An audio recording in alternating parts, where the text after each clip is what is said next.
3 वर्ष में एक बार अधिक मास आता है, पुरुषोत्तम मास आता है। 5 चीजें धारण करो। आज 17 मई से अधिक मास प्रारंभ हुआ है जो 15 जून तक चलेगा।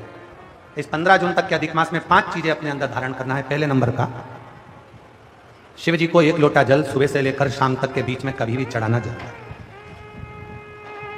दूसरा, शंकर जी के मंदिर में या बेलपत्री के नीचे या तुलसी के क्यारे के पास में एक दीपक अवश्य लगाएं। चाहे सुबह लगाएं चाहे शाम को लगाएं, तुम्हारी मर्जी पड़े तब। दीपदान जरूर करो, जल जरूर चढ़ाओ।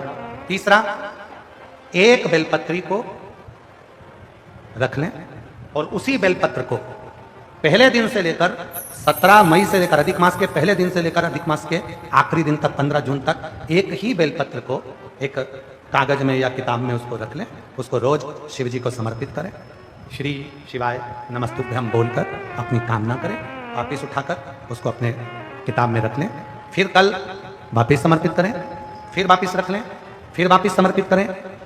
1 महीना अधिक मास का, पुरुषोत्तम मास का यदि एक ही बेलपत्र को सर्वत्र चढ़ाया जाए, उसी बेलपत्र को बारंबार समर्पित करा जाए और उस बेलपत्र को अधिक मास पूर्ण होने के बाद फिर उसको जो आप मालपुआ दान करते हैं उस मालपुए के साथ अगर दान कर दें तो जिंदगी में कभी किसी के दरवाजे पर हाथ नहीं फैलाना पड़ेगा। भगवान इतनी बरकत आपको प्रदान करे, इतनी बरकत दे। एक बेलपत्र, वही बेलपत्र पहले दिन से चालू होती है।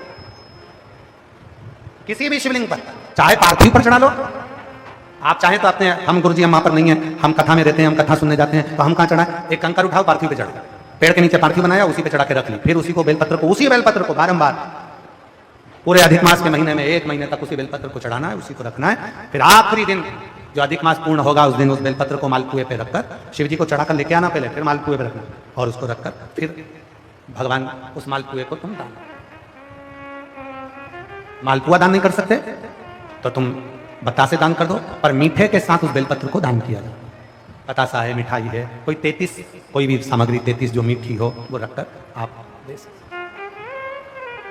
कभी किसी के दरवाजे पर कितनी भी मुसीबत आ जाए, कितना भी दुख आ जाए, कितनी भी तकलीफ आ जाए, कितना भी कष्ट आ जाए, कितना भी कष्ट आ जाए, आपको किसी के आगे हाथ नहीं फैलाना पड़ेंगे।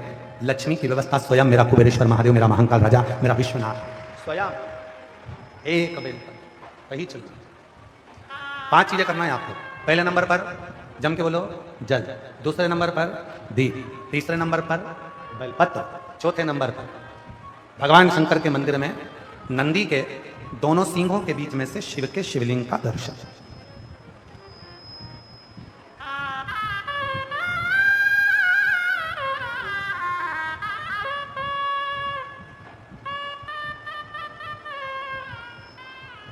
नंदी के जो सिंह है उन सिंह के मध्य में से भगवान शंकर का दर्शन।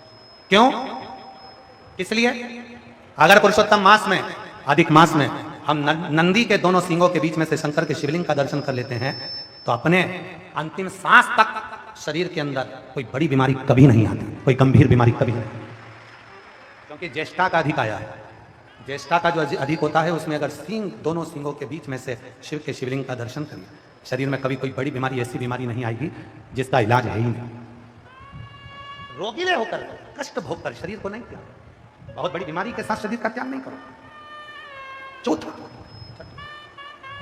और 5वें नंबर पर भगवान शिव के मंदिर में, भगवान शंकर के मंदिर में या शिव कथा में या जहां हो वहां प्रदोष काल में, प्रदोष का समय, सूर्य डूबने का समय जब हो उस समय पर 5 बार 7 बार या तो पंचाक्षर मंत्र नमः शिवाय या षडाक्षर मंत्र ओम नमः शिवाय या श्री शिवाय नमस्तुभ्यम का